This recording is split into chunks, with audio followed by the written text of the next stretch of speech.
ইব্রাহিম আলাইহিস সালাতু ওয়াস সালামের বৃদ্ধ বয়সে, একদম বৃদ্ধ বয়সে ছেলে মেয়ে হয় না, আল্লাহ তাআলার কাছে চাইতে হয়। চাইতে আল্লাহ তাআলা বৃদ্ধ বয়সে কবুল করলেন যে তোমাকে একটা স্ত্রী দান করলাম।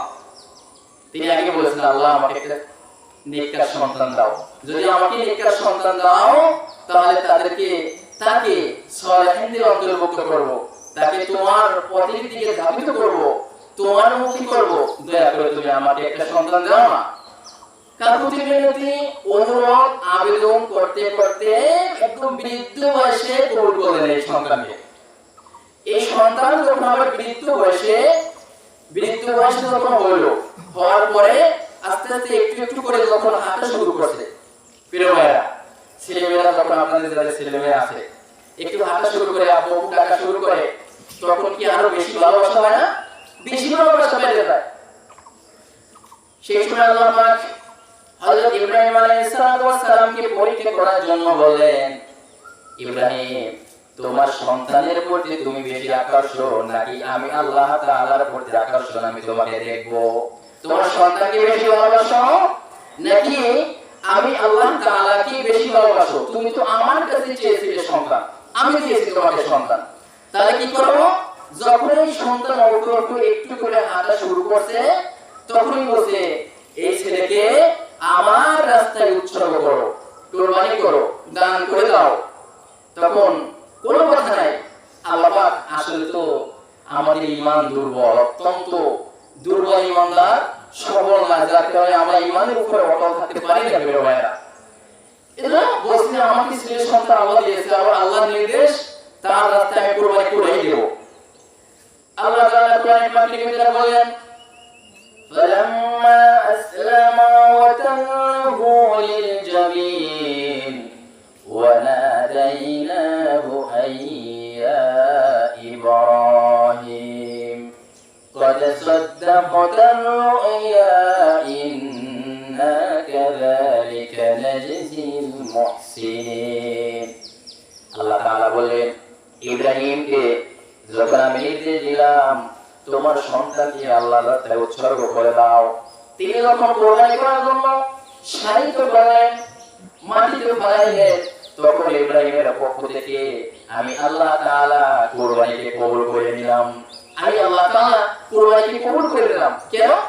এখন তো তিনি আমার কথা একদম পরিপূর্ণ করবেন বলেই একদম ক্লিয়ার।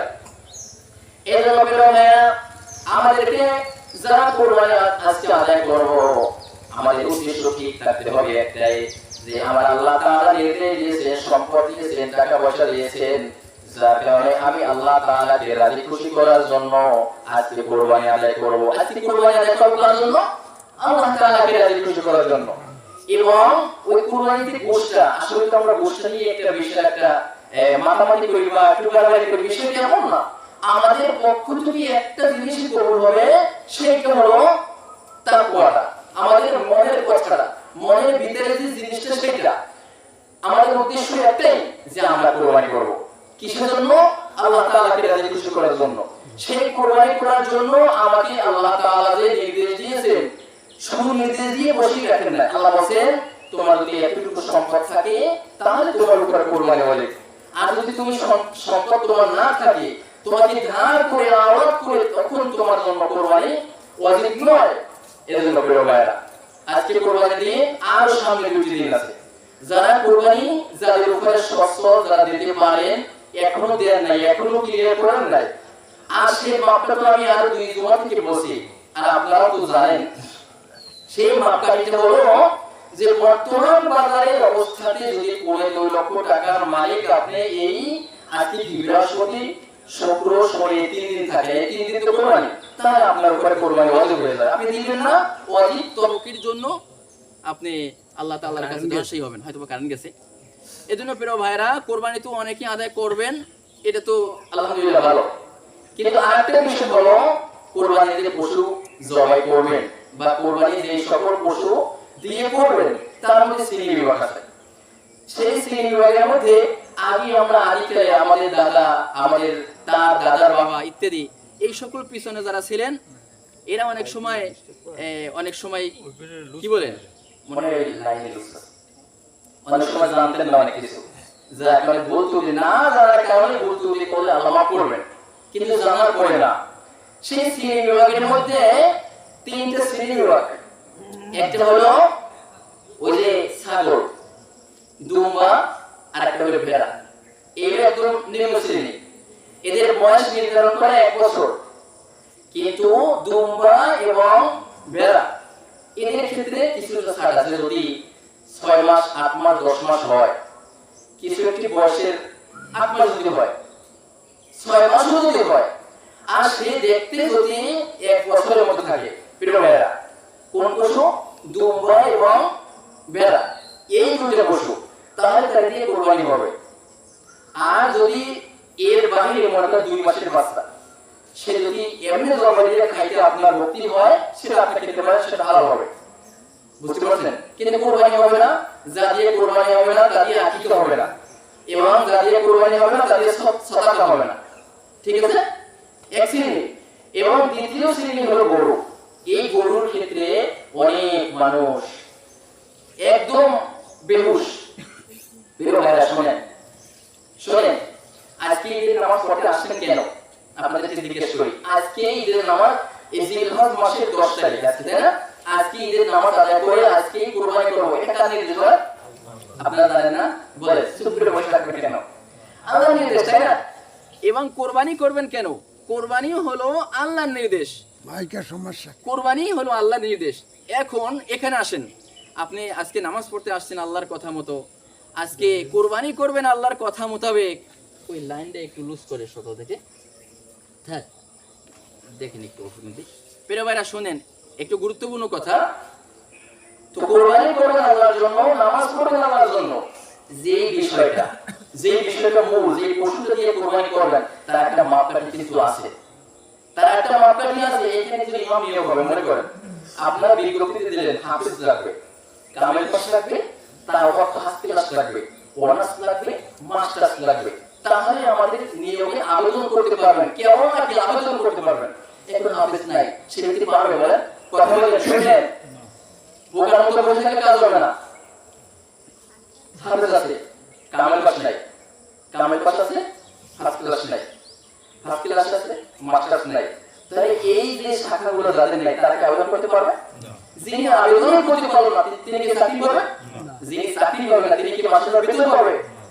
তাহলে এটা যদি সহজ করে বোঝে, কোরবানি করবেন আল্লাহর জন্য, বয়স নাই, আপনি প্রথমবার এসে আপনি আবেদন করতে পারবেন না, বয়স নেই। এই সকলগুলো আগেকার অনেক মানুষ জানতো না, বুঝতো না, সেটা তাদের ব্যাপারে সেটা খুব আছে। যারা গরু ক্রয় করছেন 2 বছর হয় নাই, তারা কোরবানি করবেন না। সামনে আরো 2 দিন আছে, সেই 2 দিনে করবেন। আপনি যদি মাথা ছাড়া দিয়ে বলেন যে না আমি করবো, করতে পারেন, আপনি সওয়াব পাবেন না। করতে পারেন, আপনি সওয়াব পাবেন না। কিয়ামতের দিন যে বিশাল বাহন, আপনি 2 লাখ টাকা কিনলেন, 3 লাখ টাকা, 5 লাখ টাকা কিনলেন, আল্লাহর দরবারে দেখবেন তো কবুলই হয়। কারণ কি? যে তুমি তো সমুদ্রের মধ্যে নিয়ে আসো না। এজন্য বেরো ভাইরা, গরুগুলো তুমি আসো, ছোট হোক বড় হোক সেটা কোনো বিষয় না, সবল সুস্থ এই গরু লাগবে। ঠিক আছে? এবং আমরা এই কোরবানি করে ইত্যাদি যাই হোক, অনেক সাইডে আমরা ঠিক আছে ভগবান করে ইত্যাদি, কিন্তু এই বয়সটার ব্যাপারে অনেক সমস্যা। আজও উঠ তো আমাদের দেশে সচরাচর নাই, অল্প সীমিত উঠ 5 বছরের নিচে উঠিয়ে কোরবানি হবে না। এই জন্য এদিকে বিশেষ করে লক্ষ্য রাখবেন। আর একটু হলো, অনেক সময় অনেকে আমাদের কাছে বলে সময় পেলে হয়ে গেছে না, একটু পরেই নামাজ শুরু করবেন ইনশাআল্লাহ। 2 মিনিট বাকি, 2 মিনিট বেশি, 2 মিনিট বেশি হয়ে যাবে। প্রিয় ভাইরা, যারা ঈদের নামাজে উপস্থিত হবেন, আসবেন ইনশাআল্লাহ। 2 মিনিট বেশি হয়ে গেছে নির্দিষ্ট সময় চাইতে, একটু পরেই আমরা নামাজ শুরু করব ইনশাআল্লাহ। তো বিষয়টা হলো, যারা কোরবানি করবেন, যারা পশু ক্রয় করেছেন, তারা এই নিয়ত করে বলে যে আমি তো বিগত 2-5 বছর কোরবানি করছি আমার পক্ষ থেকে, এবার আমার বাবার পক্ষ থেকে দিই, আমার মায়ের পক্ষ থেকে দিই, আমার ভাইয়ের পক্ষ থেকে দিই। বিষয়টা ভাই এরকম না। বিষয়টা হলো, আপনার উপরে যদি সেই 2.5 লক্ষ টাকা নরমাল, 2.5 লক্ষ টাকার মালিক যদি আপনি থেকে থাকেন, তাহলে আপনার উপরে ওয়াজিব। আপনারটা দেওয়ার পরে আপনি বাবার নামে না, মার নামে বলাটা ঠিক না, তাদের পক্ষে দেন, সারা বিশ্বব্যাপী সকলের পক্ষে দেন, সেটা কোনো সমস্যা না। কিন্তু যার উপরে ওয়াজিব হয়েছে তাকে আগে দিতেই হবে। তিনি লক্ষ্য রাখবেন। তিনি দেওয়ার পরে যদি তার বাবার পক্ষ থেকে, মায়ের পক্ষ থেকে, মৃত্যু দাদা দাদির পক্ষ থেকে, ছেলেমেয়ের পক্ষ থেকে দেন, তাদের সমস্যা নাই, হয়ে যাবে ইনশাআল্লাহ। কিন্তু যার উপরে ওয়াজিব হয়েছে তাকে দিতেই হবে। সে প্রতি বছর কেন, যতদিন ওয়াজিব হয়েছে ততদিন। আর যাদের উপরে ওয়াজিব হয়েছে দেন নাই, তারা সামনে 2 দিন আছে, তারা দেবেন। বুঝতে পারছেন তো? 2 লক্ষ টাকা খাওয়ানোর পরে এই 3 দিনের মধ্যে মালিক থাকেন, তাহলে আর যারা দেবেন না যে আমার টাকা তো কেউ দেখে না ছাড়াইয়া, আপনি মনে রাখেন কোন সময় একটু খোঁজা দিয়া আল্লাহ আপনার টাকা নিয়ে যাবে। কিরকম? ওই যে হাতে হাতে হাতে একটু পাও বাঁচিয়ে গেছে, সে 2 লাখ টাকা শেষ। আবার একটু অল্প একটু জ্বর আছে, সেখানে 10,000 টাকা যায় না। আবার জ্বর হয়ে অনেকে অঙ্গ হানি হয়ে যায়। এইগুলো হলো মালিকের পরীক্ষা। আর একটা বিষয় হলো যে মালিককে খুশি করার জন্য আজকে নামাজে আসছে, কুরবানি করবেন, সাজদাস করছেন, সেই মালিকের সবথেকে বড় খুশি কিন্তু 5 ওয়াক্ত নামাজ। নামাজ কিন্তু অনেকে পড়েন না, নামাজ অনেকে আদায় করেন না। প্রিয় ভাইরা শোনেন, ওর মধ্যে শেষ করব। আল্লাহ বলছে ইয়া বুনাইয়া আকিমিস সালাতা ওয়া আমুর বিল মারুফি ওয়া নাহা আনিল মুনকারি ওয়াসবির আলা মা আসাবাক ইন্না যালিকা মিন আযমিল উমুর। আল্লাহ বলছেন ইব্রাহিম আলাইহিস সালাম, হযরত লুকমান তিনি নবী নন, তার কথা আল্লাহ পাক কোরআন পাকের ভিতরে দিয়ে বলেছেন, তিনি তার ছোট সন্তানকে ছোটবেলা শিক্ষা দিয়েছেন, বলেন ইয়া বুনাইয়া আকিমিস সালাহ, হে আমার বৎস। ছেলেমেয়েদেরকে যদি ভালোবাসা দিয়ে রাখে তাহলে কিন্তু বেশি তারা বাপকে পছন্দ করে, আর যদি জালিমের হুটহাট কথা বলে তাহলে কিন্তু বেশি একটা বড় করে, তাই না? তিনি বলেন ইয়া বুনাইয়া আকিমিস সালাহ, হে আমার বৎস, আমার পুত্র, আমার বাবা, আমার বাচ্চারা, শোনো, আকিমিস সালাহ, নামাজ কায়েম করবা, নামাজ কায়েম করবা। ওয়া আমুর বিল মারুফি ওয়া নাহা আনিল মুনকার, আর এই পথে চলার সময় দুনিয়াতে তুমি সকল সময় সৎ পথের আহ্বান দিবা মানুষকে। ওয়া নাহা আনিল মুনকার, আর খারাপ পথে থেকে তুমি বাধা দিয়ে দেবা। কাজ হলো প্রিয় ভাই তিনটা, নামাজ আদায় করতে হবে। আপনি দুনিয়ার মধ্যে যত ভালো কাজ দেখেন, যত ভালো কাজ দেখেন, তার মধ্যে হলো নামাজ। নামাজের চাইতে ভালো কাজ কোনো নাই। রাসূলুল্লাহ সাল্লাল্লাহু আলাইহি ওয়াসাল্লাম বলেছেন, ইয়া রাসূলুল্লাহি, রাসূল পাক সাল্লাল্লাহু আলাইহি ওয়াসাল্লামের কাছে বলেছেন, তিনি বলেছেন, আল্লাহর কাছে তোমরা গ্রহণ হতে চাও, তার কাছাকাছি তোমরা যেতে চাও, তাহলে নামাজ আদায় করো। ফরজ নামাজ নয়, সময় পেলেই তুমি বেশি বেশি করে নফল আদায় করো। প্রিয় ভাইরা, লোকজন আসতেছে তো একটু অপেক্ষা করি, তাই না? আপনারা কষ্ট পেয়েন না, কষ্ট পেয়েন না, একটু অপেক্ষা করি। আপনার অপেক্ষার জন্য যদি একটা মানুষ নামাজ পায়, নামাজ আদায় করতে পারে, বেশি মানে দেরি করবো না ইনশাআল্লাহ, বেশি দেরি করবো না ইনশাআল্লাহ, তাই এখন ইনশাআল্লাহ সেটা হলো নামাজ। নামাজ নামাজ আদায় করতে ভাই, যারা এখানে মাঠে আছে আল্লাহ পাকের কাছে ওয়াদা করতে পারেন যে 5 ওয়াক্ত নামাজ আদায় করব, সবাই আদায় করেন, সবাই সবাই সবাই 5 ওয়াক্ত নামাজ। শুনে, এই কুরবানি ওয়াজিব, কুরবানি কি ওয়াজিব, কুরবানি ওয়াজিব, কিন্তু 5 ওয়াক্ত নামাজ ছাড়া যাবে না, কোনো মতে ছাড়া যাবে না। আপনি জান্নাতে যেতে পারবেন না। দুনিয়া টাকা না থাকলে আপনার সম্মান নাই, আপনার বউ আপনার সম্মান করবে না। পরকালে নামাজ ছাড়া আপনাকে কেউ জিজ্ঞাসাবাদ করবে না, নামাজ আদায় করবে। এক, দ্বিতীয়ত সৎ কাজের আদেশ, যে যেখানে আছে সৎ পথে, আর অসৎ কাজ থেকে সেটা বাধা। ওয়া আমরু বিল মারুফ ওয়া নাহা আনিল মুনকার ওয়াসবির আলা মা আসাবাক। আর আল্লাহ পাক বলেন, যদি তুমি এমন কাজ করো সেটা সূক্ষ্ম বালিকা না, সেটা যদি অতল গভীর মাটির ভিতরে থাকে, সেটাও তুমি কিয়ামতের দিন আল্লাহ পাকের থেকে তুমি পাবা এবং দেখতে পারবা। আল্লাহ পাক আমাদের সকলকে আজকে ঈদের নামাজের লক্ষ্যে আমাদের সকলকে খাঁটি মুসলমান হিসেবে কবুল করে, সকলে বলে আমিন। প্রিয় ভাইরা, তাহলে আমরা এখন মূল কাজে ফিরি। আমরা হলো এই একটা বছর পরে পরে ঘুরে এই নামাজ আসে, তাই না? অনেক সময় একটু ভুল ত্রুটি হয়, তার মধ্যে অন্যতম হলো এই যে তাকবীরে ভুল হতে পারে। আমরা নামাজে দাঁড়াবো, কি রকমের দাঁড়াবো? যে রকমের নামাজ অন্যান্য নামাজ আদায় করি সেই রকমের নামাজে দাঁড়াবো। নামাজে দাঁড়ায় নিয়াত করবেন, এই রকমের বাংলায় নিয়াত করবেন, আমি কিবলামুখী হয়ে এই ইমামের পিছনে 6 তাকবীরের সাথে ঈদুল আযহার নামাজ আদায় করতেছি, আল্লাহু আকবার। ঠিক আছে, আদায় করবেন। যখন ইমাম আল্লাহু আকবার বলবেন তখন আপনারা তাকবীর দিয়ে হাত বাঁধবেন। হাত বাঁধার পরে সানা পড়ব। সানা পড়ার পরে খেয়াল করেন আল্লাহু আকবার, হাত ছেড়ে দেবেন, আল্লাহু আকবার, হাত ছেড়ে দেবেন, আল্লাহু আকবার, তৃতীয়বার বলবেন। বুঝা গেল? সানা পড়লাম, সানা পড়ার পরে খেলা আছে তো, কয়েকদিন আগে তো ঈদুল ফিতরের নামাজ পড়লাম, একটু খেলা আছে মনে হয়।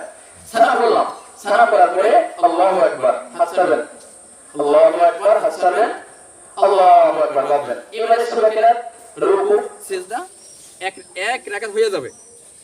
এক রাকাত হয়ে যাওয়ার পরে দ্বিতীয় রাকাতে আবার সূরা কেরাত পড়ার পরে